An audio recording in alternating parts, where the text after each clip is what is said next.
everybody, today I thought I would share with you my top 5 must-haves for writers. So I've been doing this writing thing for about 3 years and I still have a lot to learn, but there are a few things that I do know for certain, and that's things that, as a writer, you might want to have. Number 1 being coffee, because coffee is very great. If you're not a coffee drinker, tea works as well. Wine works too, but I'm a coffee gal. Oh, let's see what I won from Duncan. I got...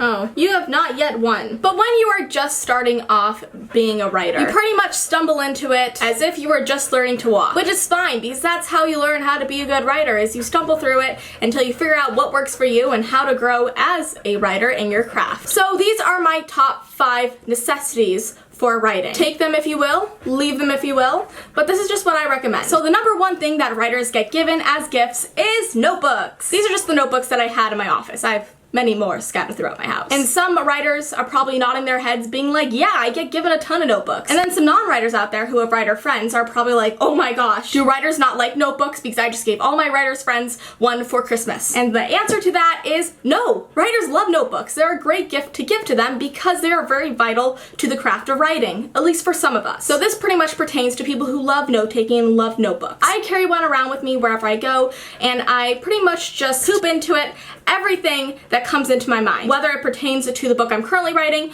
or just ideas that pop into my brain, dreams that I have, or conversations that I overhear, because I'm nosy and I like writing those things down. So this is the current notebook that I'm using. It is a moleskin and it's a soft shell, which I prefer. I do not like hard shell notebooks, even though I've used this one for so many years and it's full of notes and all that fun stuff. Moleskin is quite expensive. This one's like $25, but I like the paper in it and I like the bendiness and I like how it shuts and closes like that. I have 3 of these filled up with notes from the past 2 years, and out of the 3 of them, I only have 1 left, and that is this one, because the other 2 I lost when I was moving. And that's why, even though you take your notes in a notebook, you should always go and put them into a Word document or somewhere that is digital so you don't lose all your information. The next thing that I recommend is having a planner, so that's number 2, planners. So this planner is a 2018 very basic planner that just looks like this on the inside, and I use this to travel because it's very easy and portable. I pretty much just chart my progress with a book within it. Word count, deadlines, some ideas when I don't have my notebook handy. It all goes into here. And then I also have a passion planner, which pretty much plans your day down to the second. It's very precise and it's for people who like to stay very, very organized. You can get this one online and you can get this one at Barnes & Noble. I'll be linking both of them down below. The third thing I recommend every writer have is an emotion thesaurus. This thing is a godsend for me as a writer. So for example, if I want to describe that somebody is curious, you turn to the curiosity page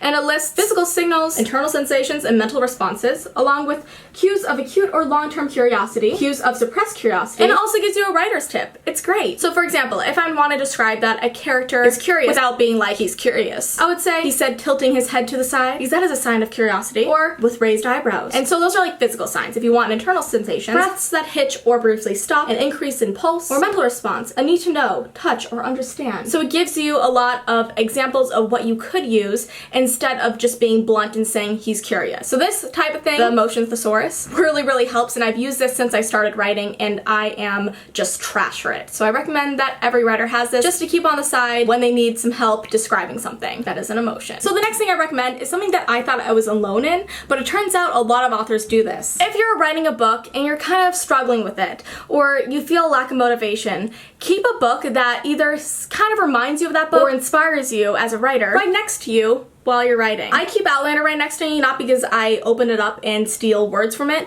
but just so I can open it up, read it like, you know, a page, and gain inspiration from one of my favorite books to help me push through the process of writing the book I am sitting in front of and kind of stumped with. It's good to have something that can spark some inspiration in you and be like, oh, I love this book and I want people to love my book as much as they love this book and as much as I love this book. So I'm gonna read from the book that I love and I'm gonna get inspired for the book I'm writing so people can love it just as much. Hope that makes sense. And the last thing I recommend that you have is an encyclopedia or book Bible. Sorry, I had to just flash that really quickly because I don't want you guys to read what it actually says on the page. But pretty much people call these things book Bibles or book encyclopedias, where you write down characters, mythologies, places, physical descriptions. Everything that happens in your book is written in the encyclopedia/Bible. So you can go and look back at it when you're writing your book if you're stumped on a detail that you mentioned earlier in the book, but you don't want to have to read through the whole entire book in order to get that detail. Because if you have this encyclopedia encyclopedia in front of you, you'll be able to just flip to it right away. Remember what eye color that character had, or what hair color that character had, or what that character's name was, or what that place was titled. You'll be able to get that information like that. It does take a lot of time to craft these encyclopedias, but let me tell you, they're so freaking helpful, and I'll probably make a video dedicated just to the book encyclopedia / Bible,